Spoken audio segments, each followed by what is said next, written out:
तेजा तू तेजो नहीं सूरो है। मैं थने प्रसन्न होए वरदान देव हूँ। तू थारे कुलरो कुल देवता होवेला।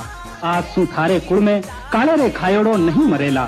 थारे नावरी ताती बांधता पाण केड़ो ही पवन लागोड़ो होवेला उतर जावेला। लोग हड़ोती हल जोत्या पहला थारी पूजा कर हल जोतेला। आ मारी अमर आशीष है। नागराज तू अमर आशीष ले। तेजो सांडिया चरावता देवासी ने हेलो मार्यो। ओ सांडियाड़ा सवार आका अरे अजय भाई काई नाम है थारो? आसो देवासी। आसू अब की बेड़ा में काम आवे जी कोई घर को तू ही मारे घर को है बीरा। मारो एक काम कर दे। हुक्म करो। मैं आज बासक राजा ने बचनारो बांधियोड़ो बम्बी आए पीढ़ियारो पैर चुकाऊ हूँ। ताले रे डसिया पचे तू मारो मोड़ियो पनीर मूता राय मल जी के घर पूक तो कर दीजिए। जो हुक्म। आसू पेमल मने पनीर में उभी उड़ीकती होवेला। तू उन्हें धीरे बंदा है साचोड़ा समाचार कह दीजिए। कह जे पेमल होनहार ने नमस्कार है।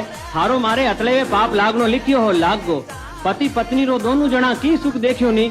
हारा मारा अत्ता ही सिर संस्कार हा। विदा तारा लेख लिखियोड़ा टलिया नहीं। आज पूरा हो गया। मारी कई सुनी माफ कर दे पेमल।